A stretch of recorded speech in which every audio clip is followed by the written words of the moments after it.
Hi guys, it's Teresa of Larkin Design, and I'm here today with a traditional layout that I thought I wanted to do using some of my Maggie Holmes Gather collection. And so I have a simple Instagram photo of me and my husband, Alan, and I'm going to trim up some of these papers a little bit. You guys have heard me talk before about how, for me, cutting the papers is always the hardest part.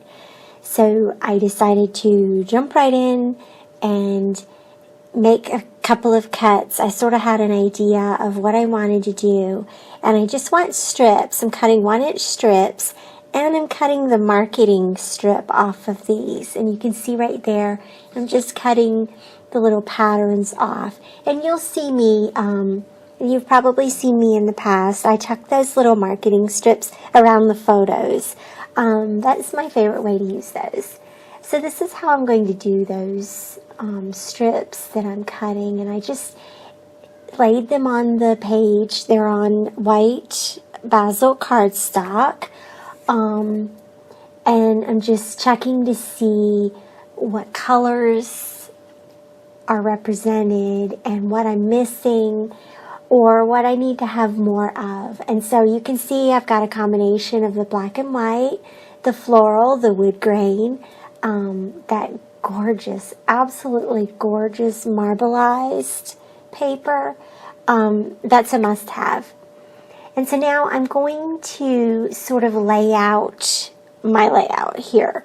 And part of the reason why I'm going to lay this out is because I need to know where I want to do some mixed media, and also I'm going to lift it all up and sew down the strips of pattern paper.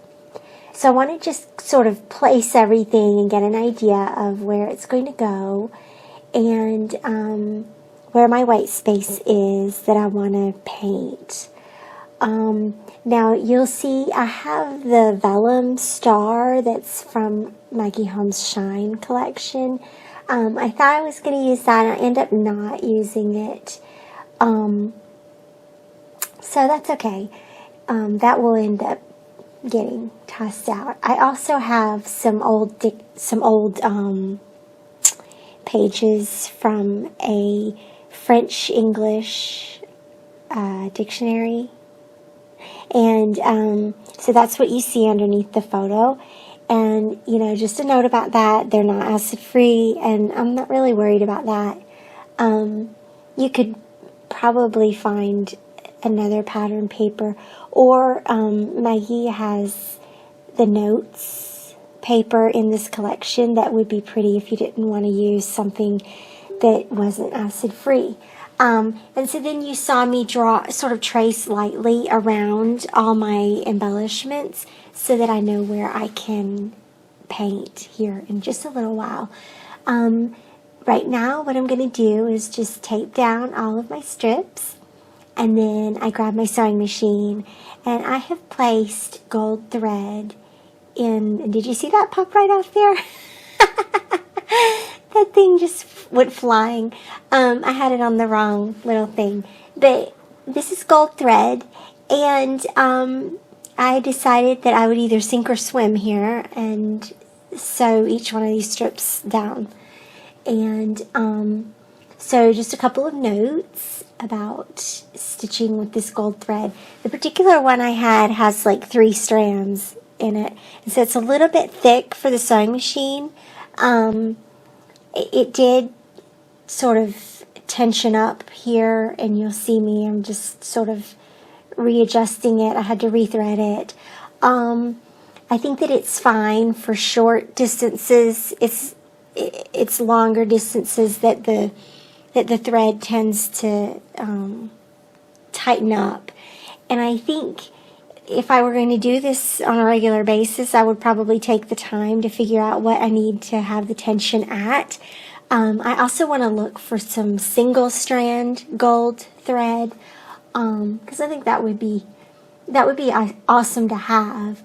But I'm just not really going to spend a lot of time on it You'll see later when I turn the page over and the sewing police is going to come after me, Lynn, because my tension really wasn't set properly on these seams. But I'll be honest with you and tell you that I'm really not going to worry about it. And I'm not going to worry about it for two reasons. One, because the stitching looked great on the top. And two, because I already know that I'm going to back this with a piece of white solid cardstock once I paint it so that it will lay flat. And so I'm just not really worried about whether it's perfect or not. I just want it to be pretty and have fun and not get myself all worked up over it. So there's the finished stitching, and you can see there where my tension isn't quite right, and that's okay, right? Like, none of this has to be perfect. But I am going to just tape down the loose ends. This is so that on the front side, the loose ends are bent around the edge of the paper and it looks like a finished seam. And this will also keep them in place, hopefully. And then I'm also going to tape down that one place where I had to stop the seam. So this is definitely, I really liked doing this. And if you follow me on Instagram, you saw after I did this, I posted it on my Instagram because it was just really fun. So, and you'll notice I did skip one strip. That was on purpose. So, there you go. Now what I'm going to do is I'm going to just bend up the edges of these papers a little bit. And I'm sort of focusing here on texture. Now the cardstock that I'm using has a texture. It's like a corduroy. And then this introduces another element of texture with the rough edges on the paper. And I'm just using my fingernails.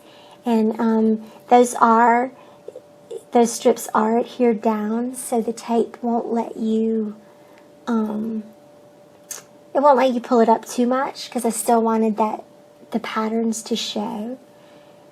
So there, that part is ready. And now I'm going to just grab my paints and get these ready so that I can do a little bit of mixed media here.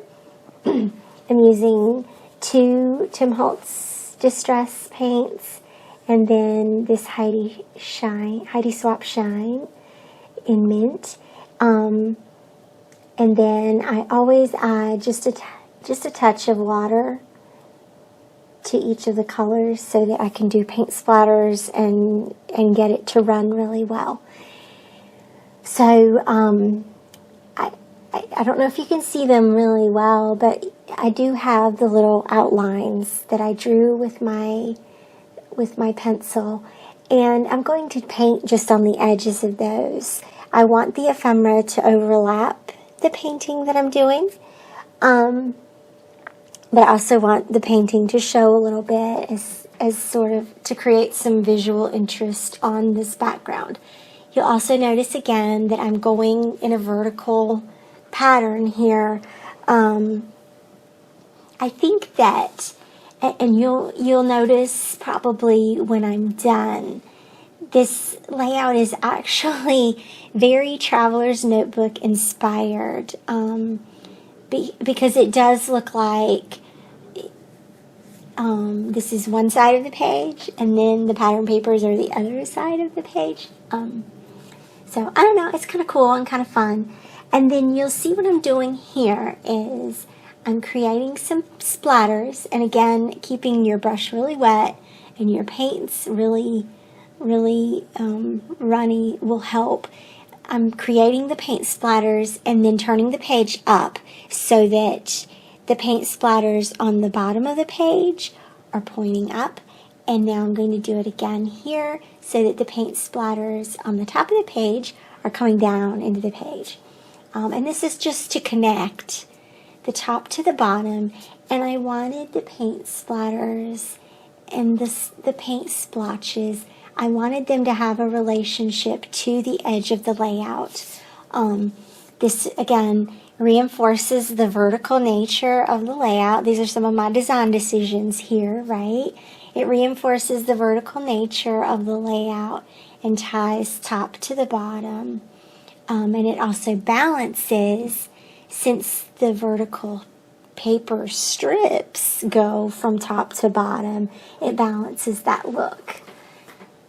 So I've done the pink paint and the blue paint, and now I'm going to do the mint green paint, and it's just accenting a little bit, and it looks a little messy here, and that's okay.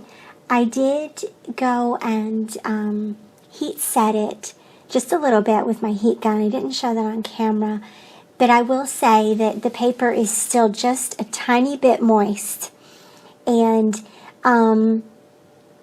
so I've got a piece of just plain white cardstock, really cheap stuff, nothing that, you know, it's not consequential what kind of paper you're gluing your paper to, right? Because it's not even going to be seen. But it is going to seal in the stitching from the gold thread, and when you glue it down and the paper or the cardstock is still a little bit moist, it will actually bond a little bit with that back paper, and it will be flatter. So if you find that when you're painting and you're like me and you're a really wet painter and your paper warps, do that. Tape it down to a background paper when it's just almost set, and it will bond with that background. So anyway, that's the whole background part of the layout. And now I'm going to pull my ephemera back in and my photo back in, and I'm going to check and see what kind of stamping I want to do around the page. I really, really, really wanted to use the Maggie Holmes stamps. So you'll see that I grabbed my little eraser and prep those stamps just a little bit. I will tell you that they're very sticky. They stick really well to the plastic piece, but I don't mind that. I'm actually glad about that. And I had to use the little unicorn. He's just so cute, and who doesn't love a unicorn, right? So I'll tell you a little bit about why I chose this photo and what it means to me. It's an Instagram photo, and it really, wasn't anything out of the ordinary going on. It was just a normal everyday photo. But I just wanted to make a layout about it, just for fun, really. I don't know. That's pretty much it. That's the whole reason. I just chose that photo because I wanted to. I also really, I want to just tell the story about me and Alan, and, sort of what he means to me. And for me, this is one of the easiest ways to do that, is just to make a layout about it. And, I feel like I do a pretty good job of documenting our everyday in Project Life, and I do a pretty good job of documenting the events that occur throughout the year, and they all go in my Project Life. So when I'm ready to do a traditional layout, I just pick the pictures that make me happy. I don't have to feel constricted to telling any particular story, and I don't have to feel like it has to be this permanent thing, right? So I can add book pages and other, not necessarily acid-free things, and so I feel a little more unrestricted, I guess. And I really I haven't done a lot of traditional layouts, and it's something that I want to change, that I'm looking to change over the next few weeks. So you'll start to see, hopefully, one traditional layout each week, at least until about the middle of November. That's what I'm hoping to do. So yeah, and that's a little programming note also. So I feel like I've got the main embellishments and the photo adhered down. I've got some stamping done. And now just for a couple of little dimensional pieces, just to sort of fill in that little strip at the bottom with the transparent rose. It needs a little something. I really like the simple little word strips just to add that little thing. And then a dimensional sticker always goes with those. That's sort of my formula here. A little pattern paper strip, a little word strip, and a little dimensional sticker, or a brad or something like that. That's typically how I do my embellishments.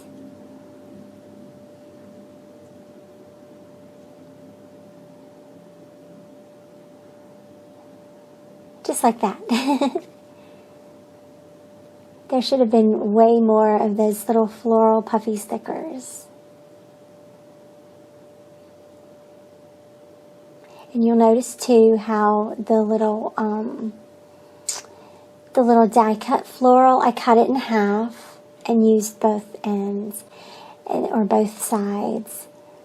And then the chipboard had that Hello Love. The Hello Love is also on the stamp set, but I decided to use it from the chipboard set. And then I realized I needed a home for the date.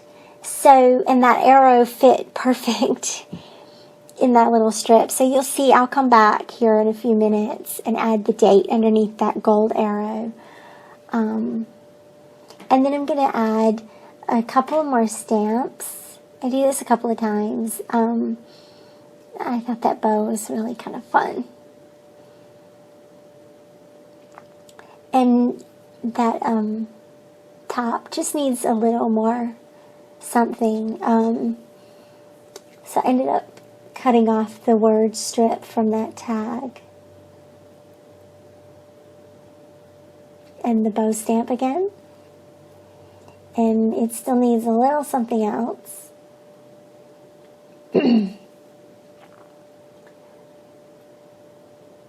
I put a heart sticker and a staple, and I'm sort of wondering if it still needs something else, or where I'm going to put my journaling.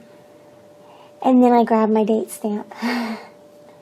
I grabbed my date stamp. Now that roller date stamp is from Target. It was either last Christmas or Christmas before at the Dollar Spot.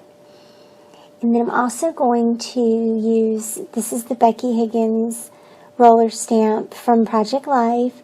I'm going to use that to create some lines for my journaling. And then I'm also looking for, I need a little something else to stamp at the top there. So I grabbed Maggie Holmes roller stamp. I'm thinking that's from the Shine collection. And so I used the sentiment that says lucky in love, but I actually masked it off. And so you can see how I put the whole stamp in the ink pad and then covered the portion I didn't want with a sticky note. And so some of the stamped images say lucky and some of them say love. There we go. And now I'm ready to do my journaling. And I think that that's going to just about wrap this layout and get it finished up. So I'm going to go ahead and wrap things up. Thanks so much for watching, you guys. I hope that you will like and comment and subscribe.